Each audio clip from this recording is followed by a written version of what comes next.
Alex Villanueva was born in Chicago to a Polish-American mother and a Puerto Rican father before moving to Rochester, New York, and then once again moving around the age of 9 to Puerto Rico, where his dad was born and raised. He stayed there through his formative years, learning to speak Spanish, which was going to be very important later in life. As he says himself in an interview with The Gray Line, the story behind the Blue Line podcast, he decided to, quote, join the Air Force when Ronald Reagan decided that the Pell Grant was too generous. So Uncle Stan, here I came. Which is like I say, like there are moments where he's kind of personable and he's like, kind of like, is that a slam against Ronald Reagan? He arrived at... he wasn't conservative enough. Old hippie Ronald Reagan. So he arrived at Norton Air Force Base in San Bernardino in the early 80s. And by 1985, Villanueva joined the LA Sheriff's Department, where he took on many roles, including first as a jail guard, then moving on to patrol deputy, field supervisor, training officer, drill instructor, watch sergeant, and watch commander. When he was training to be a deputy in the mid-80s, a serial killer was running rampant all over the city. And by the time he became deputy, he made it sound like it was on his first day working. He caught the serial killer. Yeah. It sounded like it was very early in his career. He was working in the inmate reception center when they brought him in, Richard Ramirez, all beat up from the locals that had trapped him. No, he did it. Yeah. Villanueva did it. Yeah. While on duty through the years, he was the adjunct professor in criminal justice at California State University, Long Beach, and planning commissioner for the La Habra Heights Planning Commission. He was also in school while... He was the titular planning commissioner. He was also in school while on duty, earning first before his time with the Sheriff's Department. He got an associate's degree in liberal arts, a bachelor's of science in liberal studies, and later, as part of the department, he earned his master's degree from CSUN and eventually his doctorate from the University of La Verne, both in public administration. He wrote a dissertation on the impact of promotional practices on diversity in large law enforcement agencies. Alex meets his future wife, also in the department, Vivian, in 1933. The two start a family together. All this to say, the guy is not a slouch nor a goon. He served in the military. He's an academic. He lived in another country. So the very general assumption of him being like a narrow-minded white nationalist is lessened, or at least foggy at this point. It hasn't emerged. It hasn't emerged yet. Other deputies said he wasn't someone who liked to hang around with the boys after a shift. He wasn't a hard partier. They said that he was a good street cop who would follow up on calls and often try to talk suspects into custody. He was someone who would remain calm on a foot pursuit, who communicated well with other deputies. He kept his cool. One of his first big moves in a department... This isn't the narrative I know, Greg. Yeah, it's strange. When I was reading about his early years, I was like, what happened? One of the first big moves in the department was when he was still a deputy, and he made a big push to have smoking banned in all county jails. Move that was incredibly conscious towards the health of others, but would make him incredibly unpopular amongst the coolest crowd on the planet, smokers, both of the law enforcement side and the law-breaking side. I was going to say, the coolest people you could think of, prisoners who smoke, prisoners who use cigarettes as currency. But how will we know if they're cool or not? Based on how much cigarettes they have. Smokers on both sides would hate him. It was a fight to get smoking banned, and when he proposed it, a captain threw him out of his office. But in 1991, it finally passed, and thanks to a young deputy, smoking was banned in all county jails to prevent illnesses thanks to secondhand smoke. In 1999... What about outside? Yeah, what about outside? Can't I still shiv people in the yard with a cigarette I turn into a knife? Come on, let me... The way I get people in jail is by secondhand smoke poisoning. Secondhand shivving. In 1999, he became frustrated with the limitations of the Deputies Union, the Association of LA County Deputy Sheriffs. So he led the charge and founded an alternative union, the Los Angeles Sheriffs Professional Association. But his alt union was not all powerful the way the LACDS was. So deputies found themselves having to be part of two unions now. Not very effective. Okay, so at this point, there's two law enforcement agencies with at least 3 unions. Yeah, 3 unions. And if you were smart, you'd only be part of 2. Not very effective, but he was showing everyone that he was someone who would step up and take charge if he felt like something wasn't right. It could be seen that way, or it can be seen that he doesn't like to be told what to do. He doesn't like the smell of cigarettes all day, so he bans smoking for everyone. He doesn't like the way the union does business, so he starts his own union. Like it could be viewed in 2 different ways. He first ran for... I don't like Twitter. I have my own Twitter. I have my own Twitter. Exactly. After getting banned from Twitter. I don't like Twitter anymore. This app's going downhill since like 3 today. For unspecified reasons. He first ran for sheriff in 1993, the year after the civil unrest of the Rodney King verdict. Wow. He did that far? Yeah. That's when he first ran for sheriff. And when he saw how poorly Sheriff Sherman Block had handled the chaos, he ended up withdrawing from the race, but kept chasing the aspirations of greatness and clashing with people who outranked him. Villanueva was a hard worker, but outspoken, and that kept him from rising the ranks and getting a high-profile position. He claims it was because he actively spoke out against Lee Baca, who in 2020 started his 3-year sentence in prison for obstructing FBI investigation, and Under Sheriff Paul Tanaka, who served 60 months in federal prison in 2016 for obstruction of justice in the same incident. Still doesn't qualify as the worst sheriff, though. He's in jail. He's still not the worst. Just a cheesemate corner. 2011. Oh, this is what the incident was, just so you know, with Lee Baca. Deputies at Men's County Jail recovered a mobile phone from an inmate and found that it was linked to the FBI. The inmate was an informant working with a deputy to uncover and expose corruption and civil rights violation in Men's County Jail. So Paul Tanaka, the undersheriff, and his underlings hid the informant from the FBI and U.S. Marshals who were looking to bring him in to testify. The deputies began altering records to make it look like they released the informant from jail and told the informant that the FBI had completely abandoned him. So Tanaka and his deputies then tried to use the LA Superior Court judge to get the FBI to release the information about what they had on the sheriff's department, which no judge could do. No city judge can be like, hey, FBI, give us the thing. So then they tried to intimidate another FBI agent at her home, and that's when the hammer came down on all of them. That is ridiculous. So Tanaka and Lee Baca had a history and capability. Is that why they got along? Yeah, their names rhymed. They could fit into a Weird Al song. That's why they were friends. Weird Al's funny protest song. The two of them had a history and capability of being corrupt and shady, and Villanueva believes him speaking out against them kept him from moving up at the sheriff's department. He claimed all promotions in the department were based on loyalty and not professional accomplishment. In 2005, he sued the department over racial discrimination, saying him and other Latinos were denied promotions, mostly for speaking out against what he called the racial discriminatory policies and practices. Remember, his dissertation was on this subject, so he's well knowledgeable. Yeah, I mean, you're comparing him to Donald Trump in a lot of ways. This guy sounds, I don't know.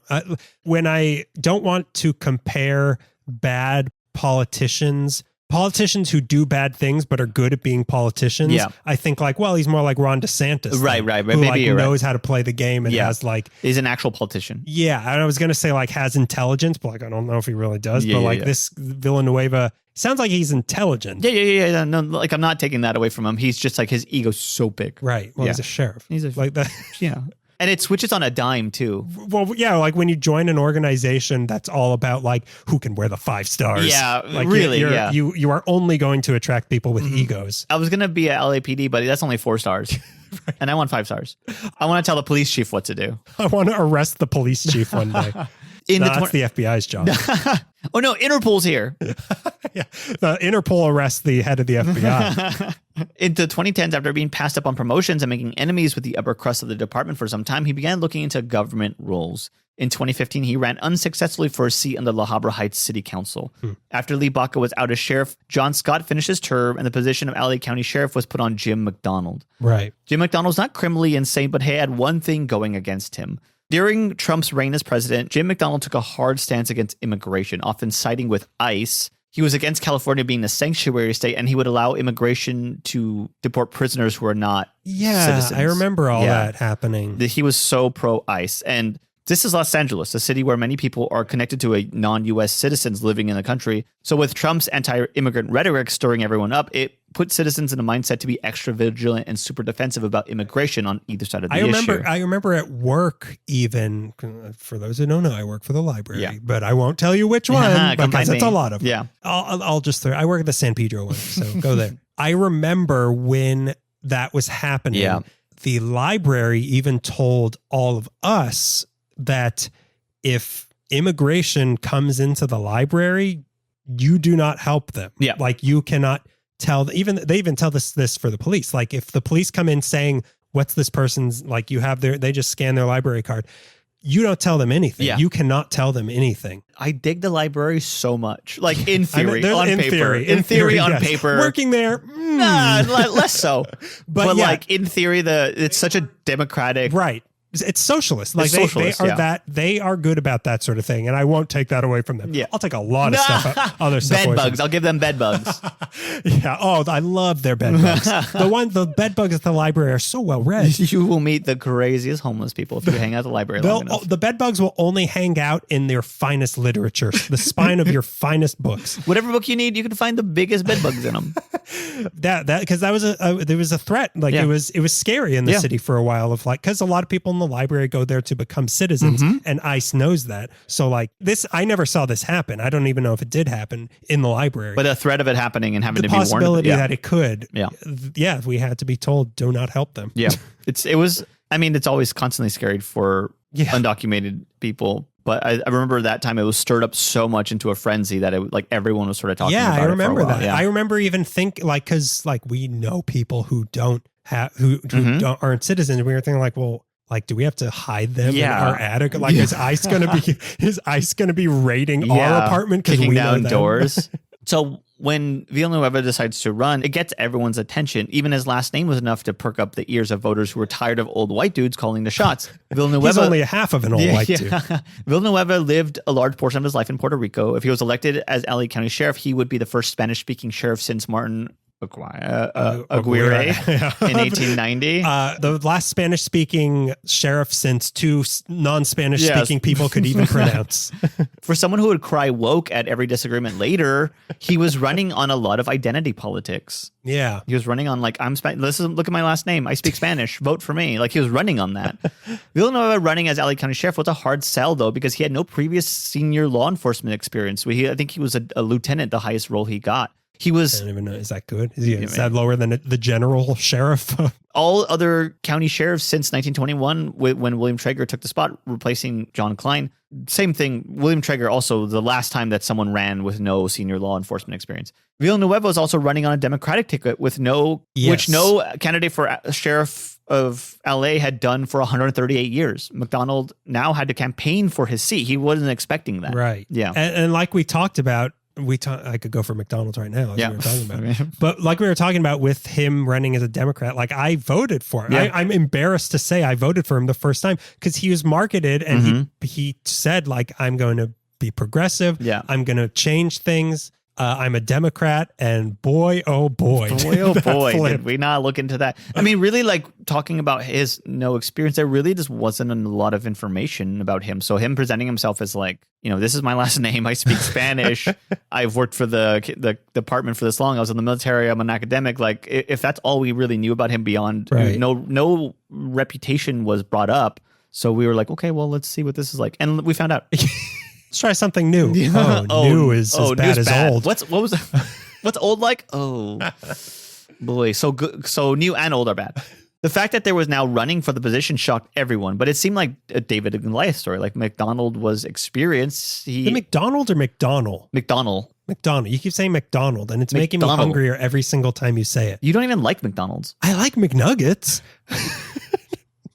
Jim McNuggets was experienced. He was the chief of police at the time. McDonald versus McNuggets. Famous court case that we all remember. McDonald was experienced, had replaced a corrupt sheriff, Lee Baca, and had raised 8 times the amount of campaign money as Villanueva, and he had endorsements and connections. Villanueva had a lot going against him. California Republicans didn't trust him, and others didn't know him. His tactics for running were really grassroots, and he targeted a lot of communities of color, in particular honing in on Latino voters. Financially, he was backed by the Association of Los Angeles Deputy Sheriffs, which was the deputy union he actively separated from early in his career. I should have known.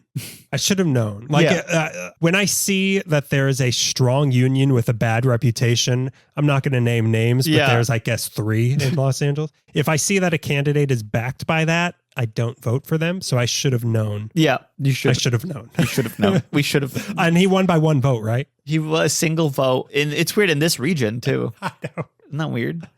They donated 1. Wait a minute. Do I vote on the sheriff? I don't live in LA County. Oh, probably not. Wait, but no, I did. Because in this most recent one, I voted for the other guy. Right. Yeah. Okay. Anyways, did I commit election fraud? Did I admit Is there something wrong with voting 3 times? Is that bad? I also registered under the name Robert E. Lee. It was just a name I found in a graveyard. So I registered under that name too. And I voted, for that. I just like the sound of a middle initial. I voted under Bobby Lee. Is that bad? So the other union that he tried to separate from, they donated $1.3 million to his campaign. This is verbatim from the LA Almanac website. Unfortunately, Villanueva's success was almost immediately colored by an allegation of quote-unquote straw donor campaign contributions, an illegal effort to circumvent limits on personal political contributions orchestrated by a business supporter of Villanueva. To be fair, the allegation was against the supporter, not on the Villanueva side. However, Villanueva declined to return the questionable donations, casting a troubling shadow on his political intuition even before he assumed office. So this is like the first, like, wait, what? Right. So I found this out. The businessman in question was Manuel Gomez, the manager of multiple locations of the local burger chain Tams. The one in the photo used was Tams 21, which, yes, they are all numbered, and people in town can delineate their favorites Tams based on the number they Wasn't frequent. it just something with they filmed a Kendrick Lamar or something in front of Tams? Oh, maybe. Yeah. That sounds about right. Yeah. There was no evidence. Is he a straw donor? Kendrick Lamar? Kendrick Lamar, did he? Wait a minute. Let's Is this look beef into just raising money for Villanueva? This is a Drake man argument. Yeah, let's see what Drake says about this. By the way, that is the most hip and current reference I think I have ever made in my life. And I don't even know what I was saying. Did someone tie you down and make you hear this information? I went to a shoe store on Fairfax and they like a Clockwork Orange, they strapped me in and held my ears open, and I'm a new man now. Now whenever I hear the beat drop, I lose all sexual appetite. Not a single drip of sexual appetite. Yeah, not in me. So there was no evidence that Villanueva was laundering the money, and the business manager was fined $50,000. Villanueva and his treasurer had to admit to reporting omissions and were fined for not returning a portion of the money. Is Villanueva to blame for this? No. I don't get the feeling that he knew what was going on, but still, already stained. He was promising a lot as a reformer. He said he was going to clean up the department, which was plagued with as much corruption as LAPD. He was going to get ICE out of the county jail and look. He said that? He said that, and he said he was going to look after undocumented immigrants. He said these things. He was a Democrat running in mostly blue. I guess city. that's why I voted for him. Yeah, I mean, at the time, like, yeah, let's see what he does. He was running on all this in 2018, like in the height of Trump era, when Democrats were scrambling to undo all the far right-wing policies that the Trump administration was enacting. And because he seemed progressive and because he was using the right words and had that last name, there was a lean in his direction. Right. And that lean was to the left. So in 2018, it stunned many people to find out that Alex Villanueva had beat out Jim McDonald to become sheriff of LA County, the first candidate in LA County to beat the incumbent sheriff since 1914. It was seen as historic. Villanueva, who had no experience with this position of magnitude, was now faced with commanding 20,000 employees of the large sheriff's department of the U.S. and a jail system as well. Right. And now he had to put a new star on his collar. Yeah. Where he could find the room. And almost immediately. That's why his neck got so thick. Does have a Barney Rubble neck. And almost immediately, things began to sour. Mm-hmm. Villanueva swept through the department and removed over a dozen leaders and replaced them with people he brought in, cleaning the old staff out who was connected to Baca and Tanaka, and therefore corrupt, he said, although he did not show the math on how all these people were connected and how they were corrupt. They're just corrupt. Yeah, they're just corrupt. He replaced the undersheriff, all 4 of the assistant sheriffs, 11 chiefs, the communication director, and a community outreach director, as well as 2 constitutional policy advisors. This is not wholly uncommon, and the accusation that this was an act of revenge is typical, but then he rehired his friend and a personal driver through his campaign. I think his name is Corinne Carl Mandonian. Rehired? Well, what happened? Well, Mandonian was fired over allegations of domestic violence, stalking, spying, and threatening an ex-girlfriend and lying to investigators, basically being unfit for the position of deputy. What? But that sounds like their MO. Yeah, right? That sounds like... Isn't that like the test, the written test? The written test, yeah. How will we know if you're cool or not? How much room on your skin do you have for tattoos? The scariest tattoos you've ever seen. This was the first person that he rehired back. Okay. I mean, that goes back to the original days of like, I'm the new guy. All of these old people are gone because I want my people. I want my people in here. It's also said that days before his win, Villanueva tried to persuade a top official to rehire Mandonian so it would look like it was done under McDonald's watch and not Villanueva's. Villanueva would argue that his friend Mandonian was innocent, that his firing was retaliation. This was his Trump-light pattern. Anything that happened that made Villanueva look like the bad guy, he would claim it was retaliation or part of a conspiracy against him. Total persecution complex. Everything is political payback for something. He was not someone who was going to try to take responsibility for his action. He was going to allow favoritism and reward loyalty, the very thing he accused and attacked others over. But why was he just lying? I think he was just lying and holding back until he had the power to do whatever he wanted. And now, okay, well, I now have the power to rehire him. Who's going to tell me no? I'm the sheriff of LA County. Omar Bradley? He's dead. He's dead now. He soon rolled back discipline guidelines for the sheriff's department to what they were in 2012 when they were less strict for deputies. These guidelines were in place before rampant abuse claims in jailhouse beatings and the guidelines that punished and deterred lying. He rolled all that back. This is a lot of for the sheriff's department to also run the jails. That's like too much. That's almost like your judge, jury, and executioner. If you're the ones, you can't. They shouldn't be controlling that many things. During the COVID pandemic, he declined to enforce mask orders, refused employee refused employee vaccine mandates, fought against public health officials, fought against scientific studies. I see this as an abuse of power and not looking out for the public's best interest. That's my personal take on that. To be fair, the LAPD did too. Yeah. and also, to be fair, kind of so did the fire department. Oh, God. You mentioned that you had forgot to put in your notes the Venice thing. Yeah, we can talk about that. Let me finish the COVID thing and then we'll get into that. Even if you disagree. Finally finish this COVID thing already. I'm tired of talking about it. Even if you disagree and think that science is magic or whatever, consider how much it is to ask someone to wear a mask. And is that too much? To these people, yeah, it's too much to ask to wear a mask just for public consideration. That was just like that was bare minimum. Yeah, that was just so. With everything that was going on at the time of they're getting too much money, sheriffs they're getting too much money. And literally to ask the bear min of well, can you at least put on a mask when you come and do this stuff to people? No, that's my personal freedom. Well, what if you're wrong? Have you considered that if you're wrong, you can kill someone? Doesn't matter to you, does it? Great. I'm never wrong, and I always kill someone. 5 stars. 5 stars for 5 deaths. We could talk about right now is a good time the Venice to talk about. thing. Yeah. If you don't remember, at the beginning of the pandemic, a lot of people started living on the boardwalk of Venice, and the city, what can they do? Yeah. But then Villanueva, because Venice is Los Angeles City. Yep. That is a part of the city of Los Angeles. But Villanueva and 50 deputies. His Los Angeles Rangers came in and just what did they do? They started they pushed taking them down all into Santa Monica. Yeah. Which I guess Santa Monica has their own police department. Sure. I think. Yeah, they pushed them out of Venice into Santa Monica. Venice is not his jurisdiction. Nope. And Santa Monica is not his jurisdiction. Neither one of them are. And that was just crazy. Yeah, it's crazy. Because he wanted to make a point of this is what you could be doing. Yeah, sure. But it's not that you broke the law to do that. That was not your jurisdiction. You broke it twice, I think. I think you broke 2 laws. 3 even. Yeah. If you're considering the human rights of these people. Yeah. Which I know you're not. Which I know they don't. Yeah. And very few people seem to not care at all. But it was just crazy that even the LAPD let him just go. Even we know that you guys are filled with pride and territorialness. You're just going to let him onto your turf. This is and do this in Big Trouble in Little China when they're in the truck and there's 2 armies fighting each other and they're just trying to get out. Just fight each other. You two, someone should be stopping them. Even the enemy should stop the enemy. It was crazy. It was crazy to do that. It was really weird. Yeah. It was very cowboy. It was, it did. I mean, didn't he walk around with a cowboy hat or is that just my imagination? I also saw it too. So maybe he did, but also he wore a duster, right? And spurs. Yeah, it was crazy. It was one of the many crazy things that were happening at the time. So it was kind of a blur. Everyone was wearing a cowboy hat in my memory. Everybody had a dust. Everybody who didn't wear a mask had a dust jacket.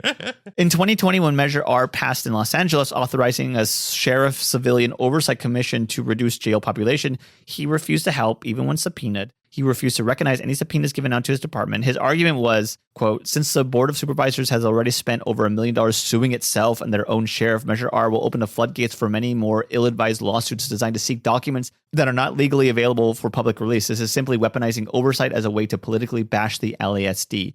He then says that the collaboration is needed, but to me, isn't this an attempt at collaboration? I don't know. Maybe I'm wrong. I mean, this was this was the time when everyone was also trying to get Gascon recalled just because they didn't like him. As if that was a reason that you can recall somebody. Yeah, I don't like him.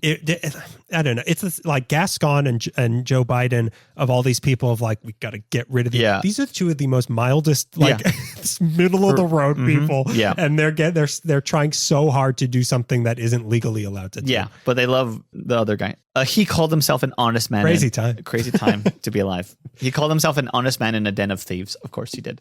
For things like this, the deputies, of course, loved him. This is the kind of bold boss that they were looking for. But when we talk about the deputies, we should probably bring up something that I really would like to get into in depth one day. The mythic, possibly, some people say they're real. There's a lot of evidence that they are real. The Los Angeles Sheriff Department gangs. Yeah, you love these guys. It's terrifying to me. You'd love to spend. There's a podcast called A Tradition of Violence that covers them, the gangs, and Villanueva in detail. So check that out if you're curious about that. But Villanueva calls deputies having matching tattoos camaraderie and bonding. The people terrified of LASD call them gang insignias. These gangs include the Banditos, the Buffalo Soldiers, Cavemen, Cowboys, Executioners, Grim Reapers, Jump Out Boys, the Little Red Devils, Pirates, Posse, Rattlesnakes, Regulators, Spartans, Tasmanian Devils, 3,000 Boys, 2,000 Boys, the Vikings, and the Wayside Whites. What about the Sheriff's Boy Band? Are they still a gang? Are they a gang? Do they have matching tattoos? Each from their own station and area. Tell me why. That's another song. Tell me white. Each from their own station and area with matching tattoos and signals. These are like a subgroups that abuse not only citizens, but other deputies who aren't in the cliques. The killing of Andres Guardado in 2020 sparked a resurgence of the question of whether there are LASD gangs or not, and the terrifying rumor that your initiation into the gang as a deputy is killing someone of your own race to get in. They believe that Andres Guardado was rumored to have been killed so a deputy could get into the Compton executioners. It is said by witness that when Guardado was shot 6 times, he was on his knees with his hands behind his head. And like all sheriffs before him, he downplayed the existence of LASD gangs until more recently, but he certainly did very little to curtail or recognize them when questioned. Right. I remember him saying, because wasn't there a while where they were like, lift up your shirt? Like they wanted to see if he had tattoos, and he like refused to say whether or not he refused to show us his chest. Yeah. Show me your, take your clothes off. Other things, he's mishandled the scandal involving the deputies circulating photos of the helicopter crash that killed Kobe Bryant and several others, resulting in a $31 million lawsuit. This is a man who would always take law enforcement's side over the public, the exact thing we don't need anymore. Yeah, that's really the problem. The problem. Yeah, that's to me, the main problem is that this is a clique. He has made veiled threats to reporters who question him. He has often announced that he was going to investigate people investigating him, which is seen as an act of intimidation. Because all of this, the LA County Democratic Party and other Democratic parties that supported him publicly turned their back on him and called for him to resign, as did the Civilian Oversight Committee. Los Angeles Magazine referred to him as the Donald Trump of LA law enforcement, and it felt like that. Yeah. He felt like a blowhard, paranoid megalomaniac that Democrats were actively trying to avoid. What went, like so many people went so crazy in 2020, and this what happened? Well, I mean, we had, it was... As Fred Willard once said. We had 4 years of Trump, so everybody was fighting each other. Then the pandemic hit, which was supposed to be a unifying global thing. We continued to fight even more, and then George Floyd was killed, and it just pitched us further and further into a dividing... the line in the sand just got deeper and deeper until it became an unfixable crack. And this was after 10 years of turmoil, social turmoil that was leading up to it. That's what happened. I get it now. And when I say 10 years of social turmoil, I'm ignoring 300 years of previous things that were led up to that. Where was I? It's what happens when you vote based on identity politics, sure. But also, like I said, there wasn't a lot we knew about him. So it's sort of let's see what this is like. In 2021, the California Attorney General's office formally announced that they were going to launch a civil rights investigation into allegations of excessive force, retaliation, and other misconduct, as well as a number of incidents with LASD management and personnel. Now, truly, everyone was coming after him. This is not more paranoia of you're mad at me? It must be because there's a conspiracy. No, now we are all after you. We're coming for you. The following year, 2022, a leaked video showcasing abuse that deputies were committing against an inmate in a courthouse from the previous year, it leaked. Video shows deputies trying to corral an inmate. The inmate takes a swing at a deputy, so 2 inmates descend to subdue him to the ground. Cool, agreed, do that. That's what you have to do in that situation. Greg loves police brutality. Okay, it's on record. Then more deputies come. That's expected. Sure. This was kind of a bigger guy. Then a deputy kneels on his head for 3 minutes to keep the inmate down who was already handcuffed. This after the arrest of George Floyd, when we're extra sensitive about legaling on people. Yeah. When the training should have been incredibly hey, let's not do that. Yeah. And I think there was didn't they say after that, we don't do that? We don't kneel on heads anymore. And then they did it. We don't kneel on heads anymore. We don't kneel on heads anymore. It's 2022. We don't kneel on heads anymore. Nothing above the shoulders. The inmate did not die. And I understand that situations like this don't allow for a lot of forethought. You have to rely on instinct. Sometimes you have to be a little if you have to retaliate and matching energies. It's still a violation. And no, this is against guidelines, and no one was. This case was not opened up until a year later. And it's rumored that Villanueva was aware of the video, but did not act until the video was leaked. At a press conference, he focused more on the leaking of the video as a crime and not the deputy's behavior. I remember that. Yeah. Yeah.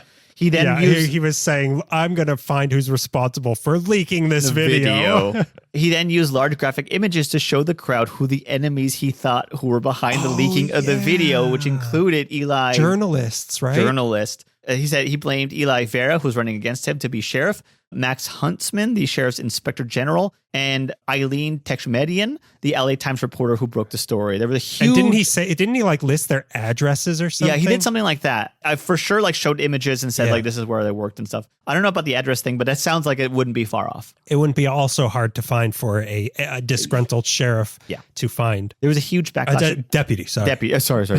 There was a huge backlash against this move, and attacking a journalist for doing her job and putting her on blast for doing her job, exposing the truth, just looking at her like she's a co-conspirator. This is tyrant behavior. Right. This is Trump-lite. So in November of 2022, he made history again. He died.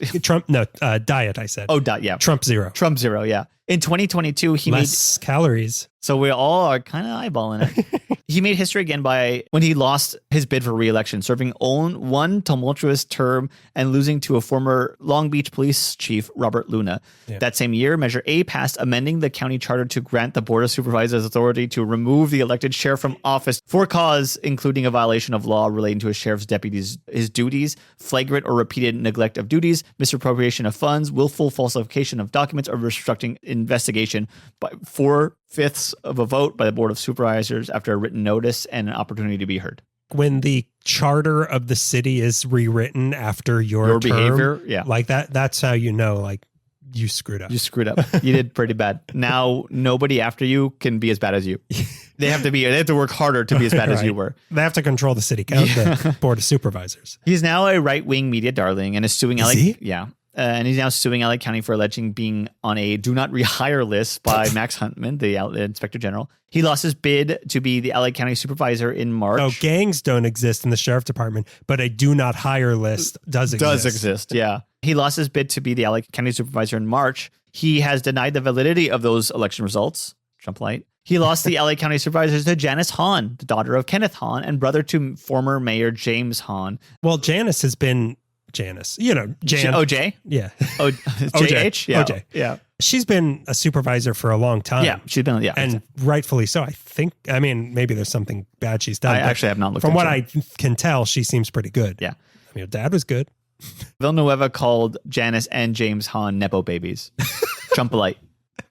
That was Alex Villanueva's story. I want those to be his last words. Nepo babies. Nepo babies. And he's yelling at Jesus for taking his life.